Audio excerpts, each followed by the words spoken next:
So again, welcome. My name is Nancy Mingus, and today we're going to be giving you a very brief preview of a seminar/workshop that we conduct both in person and online called Leading High-Performing Remote Teams. And what we're going to be doing today is giving you a mini lesson from that course, as well as talking you through some of the other components. We'll be starting out with a brief introduction to the events today, and then we'll move into the various course components. We will do an abbreviated version of one of the lessons in the course, this particular one on active listening, so you'll have an opportunity to learn something about active listening as well, and how we need to change, perhaps, in some ways, how we listen when we're working with remote environments, both strictly audio and video. We'll wrap up with a discussion of the other types of topics that the course covers, and then we're going to leave about 5 to 10 minutes at the end in case you have any additional questions. If you have questions as we go along, feel free to ask them as well. I always like to start out a little bit with what we're talking about in terms of the background of the course. This particular course I have been teaching flavors of for more than 30 years now. It is a basic communication class that has been tweaked to help us work more in this remote environment that we're working within today. But I also want to remind you that this remote environment is not new. It's new for the vast majority of people working in it, but the technology itself and these conditions of working remotely have been around for quite some time. I have been in the training realm for getting close to more years than I care to admit right now, but I have actually been working virtually and teaching virtually myself for more than 25 years. So the technology has been here for quite some time, and we have been able to do these types of things for a while now. My first remote job was as a project manager at Ralston Purina. I am based in Western New York, halfway between Buffalo and Rochester, and yet I was, we called it telecommuting at the time, telecommuting back and forth with my team members who were at corporate headquarters in St. Louis. And so there are many things that we have learned over the years about working in this remote environment. What are the types of participants that we have in this environment? It actually runs the gamut from people who are senior executives, clerks, typists, anybody who wants to work more effectively in a remote environment. We do focus more on the project manager, team leader, functional manager level of people, but the course is helpful to virtually anyone who wants to pick up some tips on communicating in a remote environment. And I do like to know a little bit about my participants as well. So what I'm going to do is ask you right now, if you would, I'm going to launch a poll, and if you would answer for me what your title is closest to, and just go ahead and select the choice that is most like your title, and that'll give me an idea of who we have out there.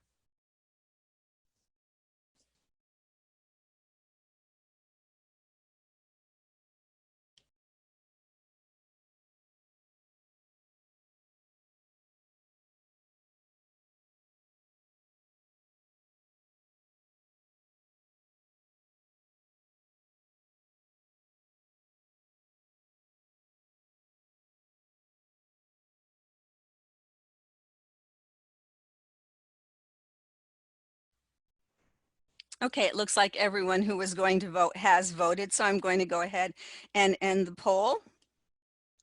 And it is nice to see that everyone actually is falling fairly well within that realm of the participants that we're looking for. And this was how you all voted for your role. Okay, and I'm going to go ahead and close that up now. And we're going to talk briefly about the objectives for this particular webinar as well as the course itself. I'm going to start with the course itself. It is a 2-day course, and what we cover is the basics of communications. At the end of the course, the students would be able to list and apply personality styles and other style typing methods. They would be able to use active listening skills, define and apply selected team building activities, create and deliver solid presentations, solve problems and conflicts, especially those that are different and may arise when working with remote workers, and then define and delegate and or accept tasks. And in today's preview version, our primary objective is to acquaint you with the course itself, and so at the end of it you'll be able to describe the major components that you would get in the full-blown 2-day version of the workshop. But we want to give you a little bit of takeaway as well, so you'll be able to listen more actively after we go through the active listening section. As I mentioned, or at least implied in the objectives, the course itself starts with the basics of communications. We move into personality, typing, and styles. We talk about active listening, and then we move into building and leading teams. We do talk about presentation skills and how that changes in a remote environment, whether we're doing video conferencing or just audio conferencing. We still may need to present. And then we do talk about time management, working effectively with teams, and delegating tasks. And as I mentioned earlier, if you do have any questions at any point in time, feel free to raise your hand. One of the drawbacks, as many of you who've been working in telecommuting / virtual / remote environments already know, is that I can't see you out there. So if you do have a puzzled look on your face that I would normally see in an in-person class, you need to be able to let me know that you have questions, so feel free to do so. So I'm going to move now into a discussion of active listening. It is one of the things that is the same and different in virtual environments. So I want to talk a little bit about what active listening is and move into some ways that we can work with active listening in a remote / virtual environment. Before I do that, would you go ahead and raise your hands if you have already heard the term active listening before? So are you familiar with the term active listening?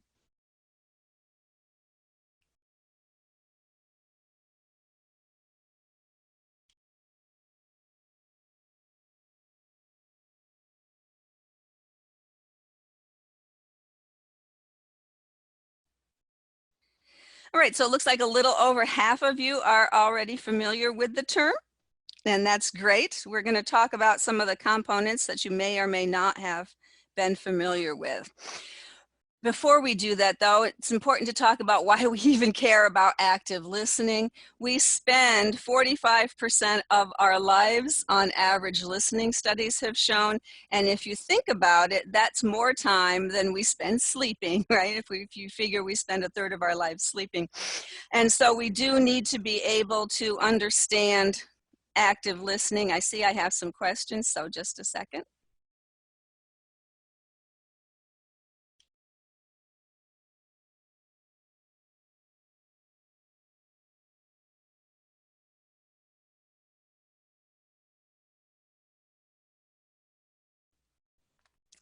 All right, so both questions were about polls, and in that particular case, no. I was just asking you to raise your hand or not if you had heard of it. And that's a couple of different ways that you can do interactivity when you're working in a remote environment. You can do official formal polls. You can just ask people to say yes or no, raise their hands or not. And there are a variety of ways in the technologies that we have today to do that interactive component of communication.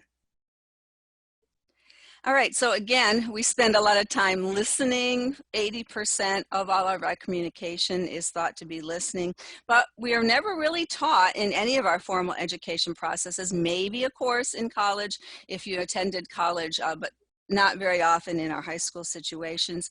But it's those active listening skills and listening in general that is really important in working effectively both in person and remotely. And studies have shown time and time again that people who get the highest points, if you will, or are rated best bosses, best managers, best colleagues, any of those types of superlatives that people can give their coworkers and their colleagues. Number one is that he or she is a great listener. And so it's very helpful to all of us to become better listeners. There are 4 components in the version of active listening that we're going to talk about today. Different people have had different versions of active listening. I base mine on a book called People Skills by Bob Bolton, and I had the pleasure of working with Bob early on in my career, and so I teach his dogma, if you will. And he has divided active listening into 4 different types of skill sets. It's not really important that you understand the categories of the skill sets as long as you understand the skills themselves. But for some people, they like to be able to break this down into a set of things that they can practice. And so I will go through the names and the different types of components of each of them. So again, according to Bob Bolton, they are attending, following, reflecting, and inputting. So what do we mean by attending? Attending is all of those physical, i.e. nonverbal, positions, movements, things that we do when we are involved in conversations with others or in presentations with others. Now, if you're starting to think about remote workers already, some little red flags should be going up, because a lot of these things we can't see and easily do in a remote environment. There are things that we can do to counter that as well. So we'll talk about that too.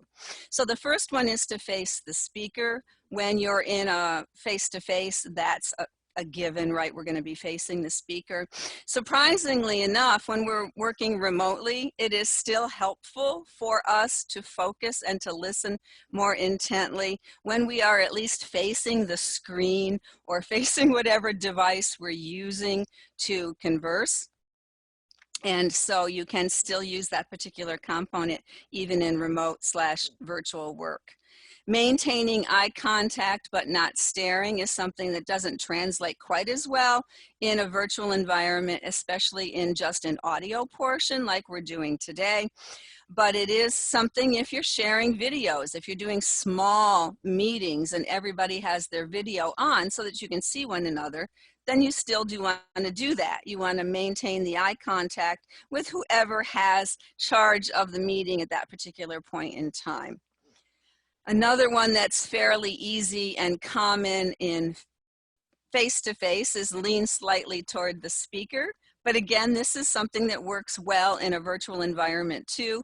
If you are leaning toward the technology that you're using to communicate with, it allows you to focus and pay more attention to what's going on. And back to that video, if you are doing video streaming and visual, people get the sense that you are paying more attention to them when they can see that you are leaning toward them. It shows interest in what they're saying.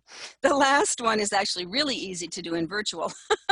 And that is stay an appropriate distance apart, because most of us are separated not just by offices, but by states and sometimes by countries when we're involved in these different types of things. So that last bullet in attending is fairly easy to do in a virtual or remote environment. Not as easy to do in a physical. So when you do have the luxury of working with people in a physical face-to-face environment, do remember not to get too close to them. Most people have a area around them that is 18 inches to 24 inches that they don't like invaded. And of course, nowadays, if we're allowed to get together with people, we have to stay 6 feet apart, so we don't invade other people's space that way at all. So I'm going to put you guys to work for a second, and I'm going to mute myself while I get you to think. In the picture below, what should the listener do?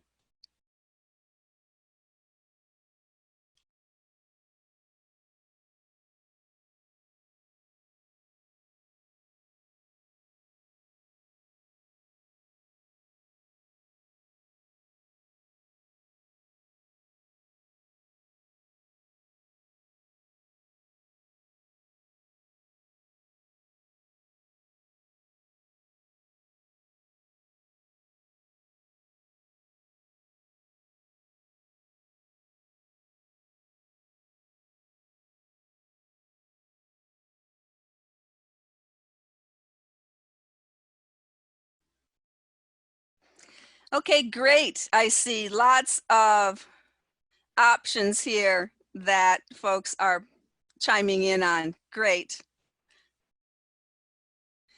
I had another question about muting I hadn't seen earlier. Sorry. Yeah, you're automatically muted, so you're fine.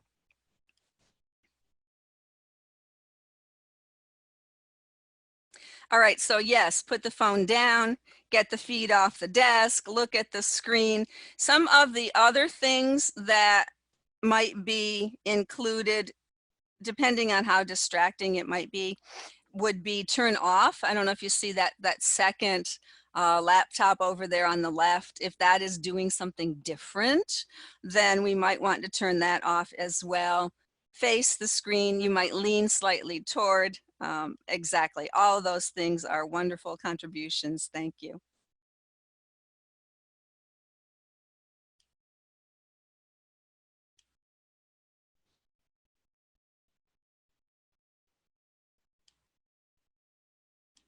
Sorry, I'm still reading your comments in the chat.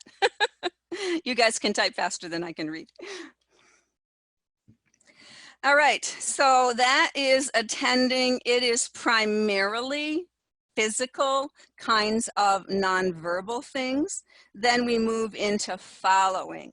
Following is a little tricky in a virtual environment. We'll talk about how. Again, these are not things that are new to you. You probably do them already. You just didn't know that they belonged to a category that was referred to as following. The categories here, again, there are 4: door openers, minimal encourages, open questions, and silence. Door openers are, as its name implies, little brief questions that we ask, or sometimes it's just a statement that gets other people talking. It could be chit-chat kinds of things like, you know, how did you like the episode of whatever on TV last night, right? So if you're into Masked Singer, you know, how did you like Masked Singer last night? Or any of those things to get a conversation flowing. The good news about door openers is they work exactly the same in a face-to-face environment as they do in a virtual/remote environment. We still want to get people talking and to prompt them through a conversation. And so that's an important part of communication, regardless of how we're doing it. The next one's a little trickier. Minimal encourages. Hard to say, very important. These are the things that you might already find yourself doing, and I can't see you doing them. These are all the nodding of your heads. Yes, I agree with you. No, I don't agree. You know, I disagree with you. All of those things that we do that are nonverbal, the uh-huhs, the ums, but most of those are done so quietly that somebody else would not necessarily hear them. But they prod people to keep continuing, right? Because we know that you're out there and we know that you're with us. And those are one of the things that's most difficult and yet most important for us to change when we switch into this virtual environment.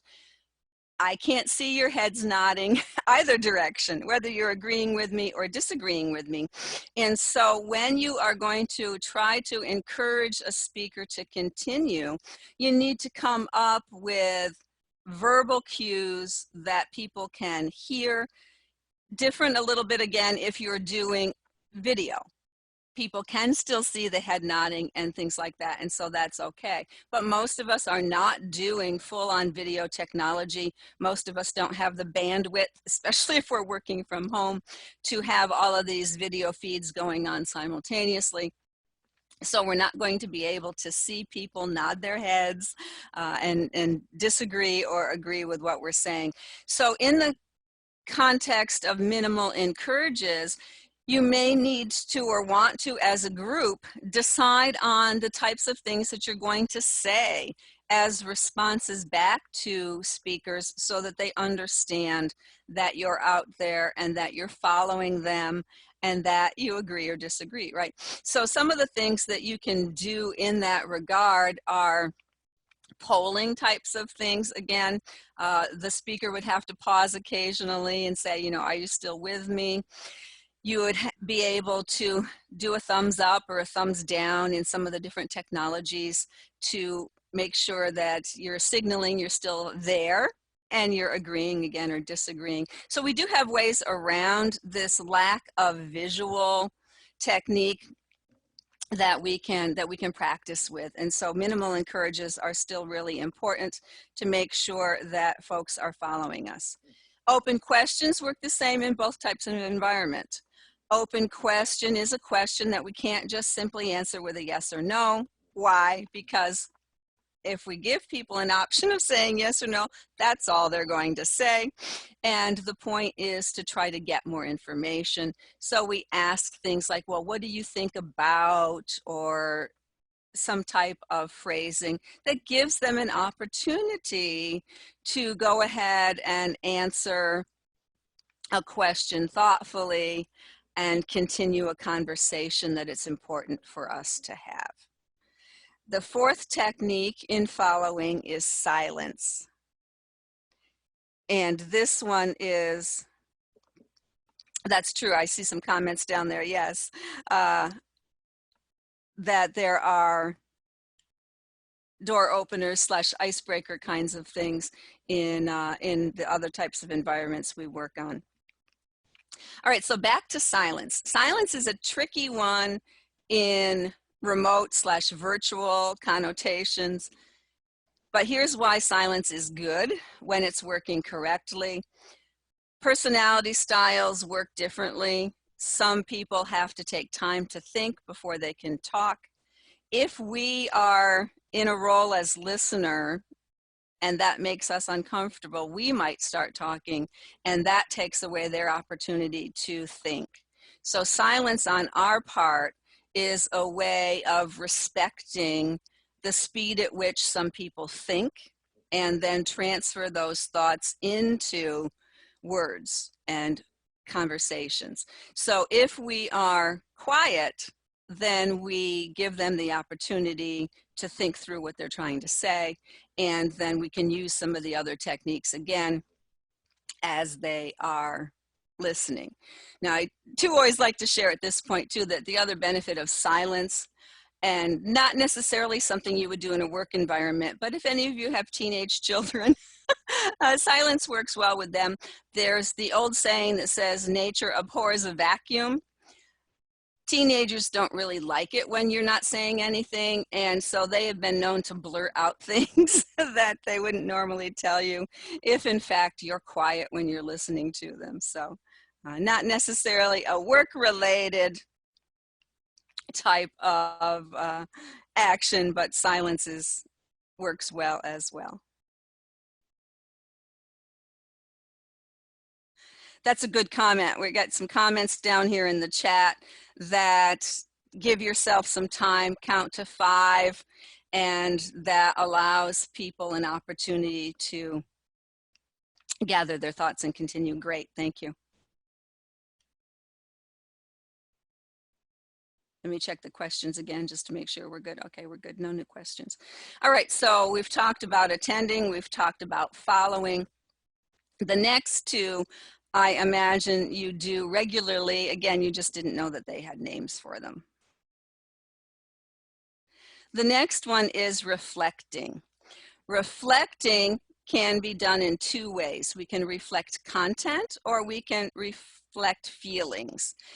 And either way, what we're trying to do is we're trying to make sure that we understand what the people are saying and that we are getting the content and or the feeling correctly.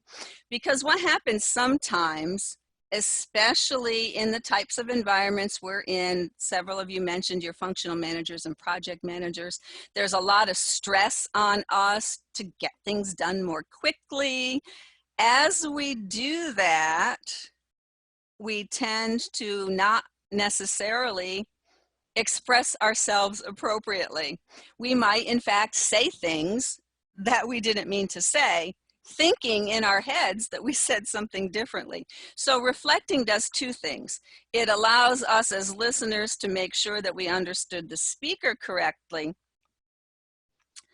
but it also has the opportunity of making sure that you don't have confusion going forward. And the popular rendition of that is this old saying, I know you believe you understand what it is you think I said, but I'm not sure you realize that what I said is not what I meant. And we have to be careful that we are actually interpreting both what people say and what people meant to say. And so that's what reflecting is all about.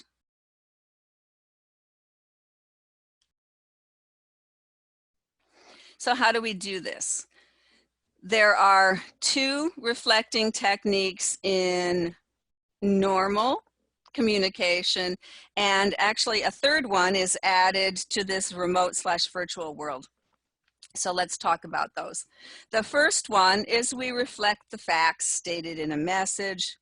We do that regularly. You all have done it, maybe even today.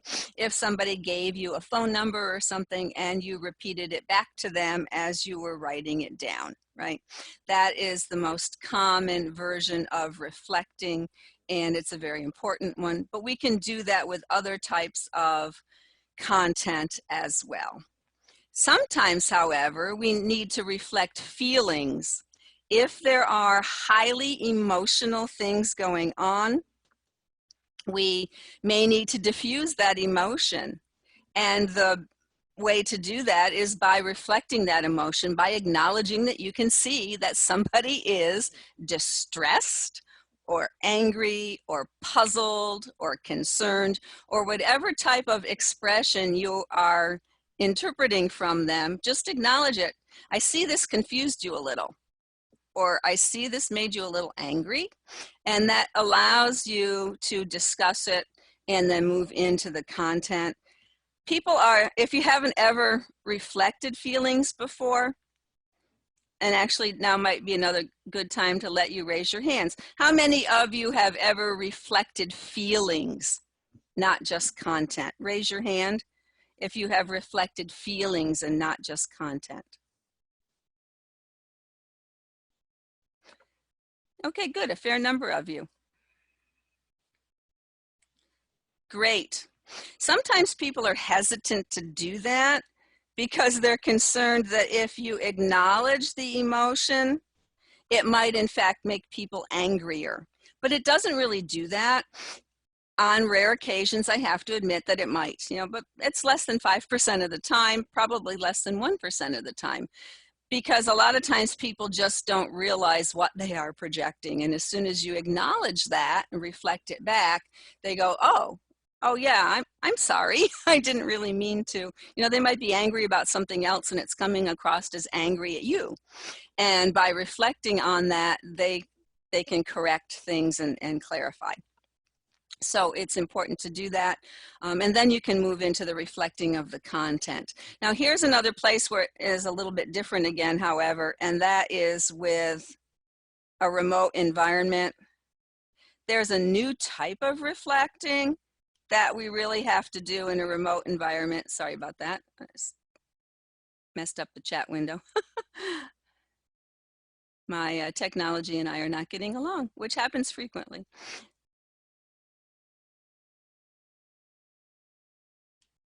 Okay, sorry about that. Let's do this again. Okay. And that third type of reflecting, yes, that's true, as long as you don't show that you're taking sides. Another great comment down there. The new type of reflecting we have to do is actually technology oriented, which is why I keep checking the chat and the questions, and sounds like I'm disappearing for a minute. I am. Because I want to make sure that people are following. We have a new type of reflecting we have to do that is inherent in the technology we use, especially those of us. Now, today I'm in my office. I have my own office building that I own. I'm the only employee, but it's the only place I can get broadband internet. I live out in the middle of nowhere, basically, and this particular building has cable, so I can do these types of things from it. My home does not. I couldn't actually work from home because I don't get any internet service there. But there are people who are going to be working from home and from less than ideal internet connection situations. So the other reflecting we have to do nowadays is whether or not we can hear people. We have to not be afraid to say, I'm sorry, that whole last sentence of yours came through garbled. I didn't get any of it. Can you please repeat? And we have to get used to doing that. Sometimes it's a matter of using chat instead of trying to use audio, doing something to compensate for this technology bandwidth problem that many of us are going to be facing when we're working with teleworkers. And so that's another way of reflecting. We're not really reflecting content or feelings there. We're reflecting that the technology is not working. And so that is an important way of making sure that we are listening as well. And so to wrap up this little discussion on reflecting, what we're trying to do is to be a mirror to the other individuals, whether we're in person or working remotely, so that they can see what we interpreted and make any types of clarifications that they need to. So that was our third reflecting. Any questions on that?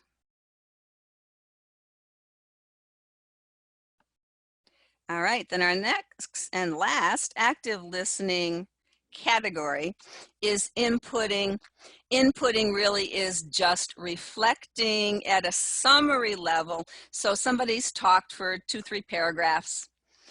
They pause, you reflect back on what they said, and within that they might have asked you a question.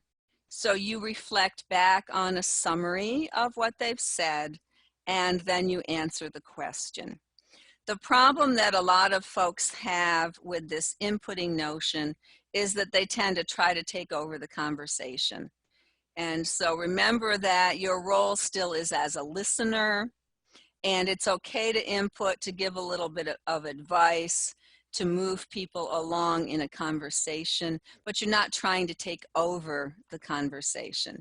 And in the full class, when we talk about inputting, there is a lengthy example that we go through that people can see how that whole process works as if they were on both sides of the communicating. So those are the 4 active listening techniques: attending, following, reflecting, and inputting. And we talked a little bit about how we can adjust those for remote communication.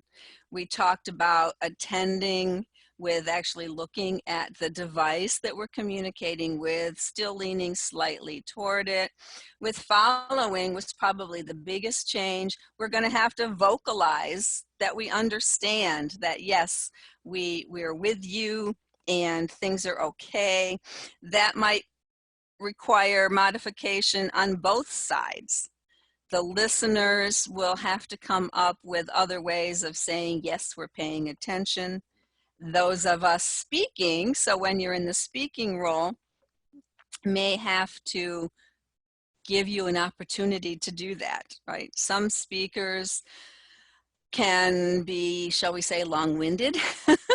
And so on the speaking side in a remote environment, you may need to pause more frequently than you would have as well, so that people have an opportunity to do those minimal encourages, to reflect, to input if they feel that they need to. Are there any other types of things that any of you can think of that would be adjustments that you needed to do for remote communication?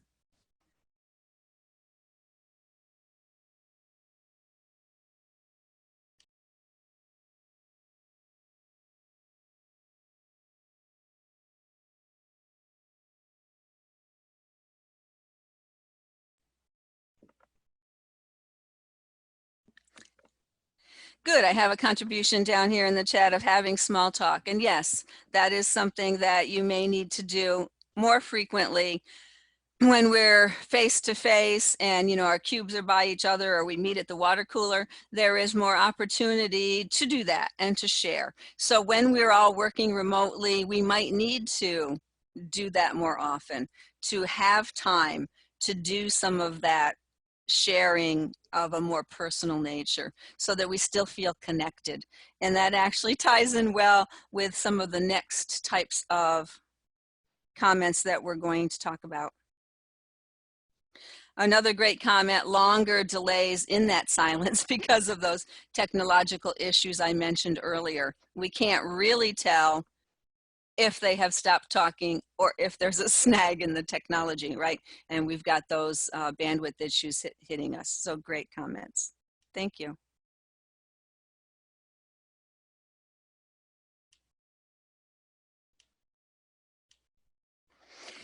And then at the end of each module, and sometimes within the modules, we have multiple activities. The end of this particular active listening session in the full-blown 2-day workshop, people are broken out into pairs, and they actually get an opportunity to practice all of these techniques. That's one of the wonderful things about our new technology, is that many of the new meeting technologies now, such as Zoom that we're in, allow you to break people out into groups. And so I break, for this particular one, out into pairs, and one person speaks and the other one listens. Then they swap roles, and the listener becomes the speaker becomes the listener, and they have an opportunity to practice all these things on little bitty fun kinds of activities that allow them in a non-threatening environment to practice the techniques. And so that is a discussion of active listening and how we might need to change it in this remote environment. I'm going to move on next to just a very high-level discussion of the other components in this class, so that you have an understanding of what we talk about. The class itself does usually start with a review of effective communications, and focuses right at the beginning on some of the things that could go wrong if we don't communicate effectively. So we're trying to stress why it's important to learn to be more effective communicators. And so we do talk about the effects of unsuccessful communication. Could be via phone, via teleconference, whatever type of unsuccessful communication we have. And then we move into types of communication, introduce a framework for thinking about communication called the 8 steps of effective communication, such as knowing your audience, knowing your message, preparing your message, etc. Fairly standard things, but broken into an 8-step framework with worksheets, so that you have an opportunity to practice these if you want to as you go along. And that helps you come up with new ways, perhaps, of saying things, different techniques depending on different audiences, etc. We talk about the barriers to communication, the benefits and drawbacks of the various communication media, and then that section also ends with an activity on communicating. And that particular activity is in larger groups, 5 to 6, depending on how many people are in the particular classroom.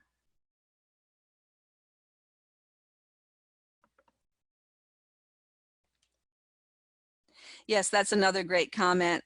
Somebody had mentioned in the chat that I just saw, when you're talking about working remotely, other things to include our periodic feedback on how things are working. So again, I'm presuming you all can hear me now, right? All right, good. Then we move into a discussion of personality styles. There are a plethora of personality typing methods out there. I don't have a preferred one per se.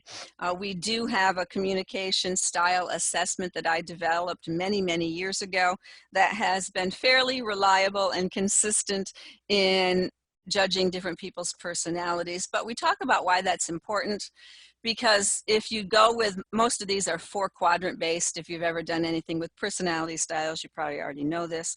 But if you're working in one of those 4-quadrant based personality styles typing methods, that means that you're likely to be communicating on a regular basis that 75% of the people are not of the same communication style you are. And so it's important to understand how they handle situations so that you can communicate more effectively with them. And that's the whole point of all of this, is to know yourself better, to be able to better communicate with others. And one of the fun things that we do in this one is that we break you out again into groups virtually, and you work with people with the same style. Then you do a different activity with a different group of people who are different styles than you, so that you get to see how things work more smoothly in some ways, and in other ways, whether you're working with the same or different. In general, the best mix possible is people with different styles, believe it or not, because then we tend to minimize groupthink, that we all think the same way. And so that gives you an opportunity to practice that. Then we move into talking about the importance of teams. Teams are not just a group of people. They need to be built, i.e. they need to be turned into this hardworking group of people. We talk about Tuckman's phases of development. Most of you are probably already familiar with that. Forming, storming, norming, and performing. The reason we call things high performance teams nowadays is that we're trying to get to that 4th stage of Tuckman's performance level. And that allows us to work most effectively, very, very productively with one another. The problem is, as soon as we introduce anything new into a team, if we have a new team member or somebody leaves, we are right back to forming. We don't just go back to norming. We go all the way back to forming, and that slows us down because we have to go through all those stages again. The 5th stage that Tuckman introduced later on is called adjourning, although I learned it as mourning, M-O-U-R-I-N-G. I think that perhaps is a more appropriate term, because what happens when you know the group is going to break up is you stop being less productive again because you're sad that the group is going away. And so that is another important aspect of team building. We do some fun team building activities that you're welcome to steal and use in your own environments. Tailor them as ever, however you think that they'd be most effective for you. But it gives you an opportunity to have a couple of different things that you could do.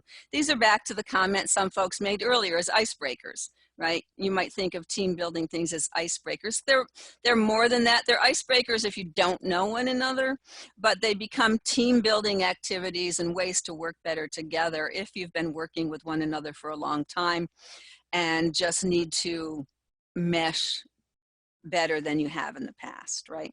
And we talk about all of those different types of things, and there is, again, a case study associated with that, so you get to practice the techniques. The course also covers presentation skills, and the reason for that is we very often need to present differently in a remote environment than we do in the normal face-to-face environment.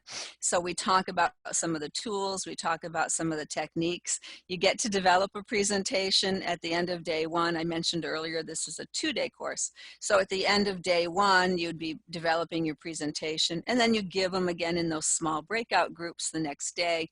Why small breakout groups? Because most people feel less threatened and more confident in a smaller size group. So it gives them an opportunity to build those skills where they need to and not to feel threatened about it. Then we talk about Briefly, time management. Some people might have problems, especially working remotely, with time management. So we talk about how to handle that. And then the most fun one, in most people's perspective, is the section on working effectively with teams in problem resolution and conflict resolution. A lot of us have situations arise that could have been solved much more easily if we could lean over our desk and say to the person in the next cube, hey, what are your thoughts on this?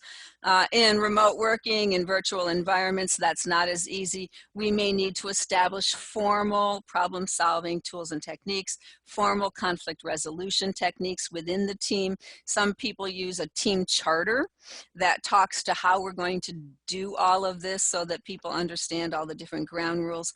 So this section talks about that. It introduces a couple of different problem-solving methods, a couple of different conflict resolution methods. You're free to use whichever ones you want to, and then you apply them as well to a case study so you get a good feel for how those work. And then the last section of this one is specifically about remote workers. We introduce a problem that you might be having with a remote worker, and we talk through how we can solve that problem. And then the last section is on delegation. A lot of times people are not doing what we ask them to because they didn't understand what we asked them to do. And so this section talks about how to most effectively divide the work, how to distribute the work, how to communicate about the work, how to monitor the work, and how to decide whether or not you need to intervene in that work. If somebody is not performing exactly the way you had hoped, this gives you the opportunity to correct that in a more timely manner. So those are the components of the rest of the class. Does anybody have any questions at this point?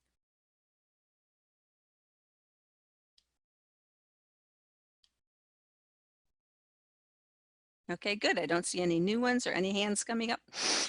So to wrap up the course, the full 2-day version, I always use a mini version of the lessons learned. I like people to go back through everything we talked about and pick 1 or 2 things to share with the group that they've learned. It allows me to review. It also allows me to correct any misconceptions that might have been lingering, and allows one another, people to share with one another what they thought was most important and how they're going to apply them. Wrapping up this preview, I'm just going to thank you for attending and hope that you got something out of, especially the active listening section, that you think that this might be something that would be helpful for working with your teams, and leave it open to you if you have any questions. So does anybody have any questions? Okay, that's a great comment / question down in the chat. This course does not specifically talk to generational issues, although it is certainly something that's a topic that could be included. And thank you for asking that, because that's the other thing I did not mention. When we do these in-house, so if you wanted to do it for a specific group of people, it can be tailored to your needs. So if you had a need for a generational module, it's certainly something that can be included, because as implied by the question, yes, different generations handle some of these things differently. And it's usually the younger people who are more familiar with technology that sometimes actually don't pay as much attention as they should. So there are some things that, that we could talk about in those areas. So great question, thank you. Any other questions? Yes, cultural differences in states. We do go into that already, because a lot of how we communicate and a lot of our communication styles are related to the region of a country that we're in.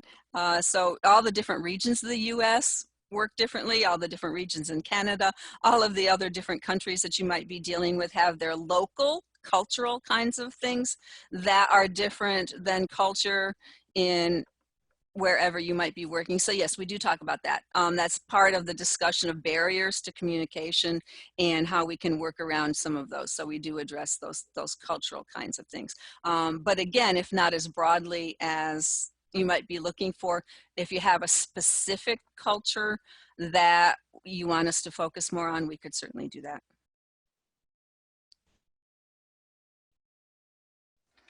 Any other questions?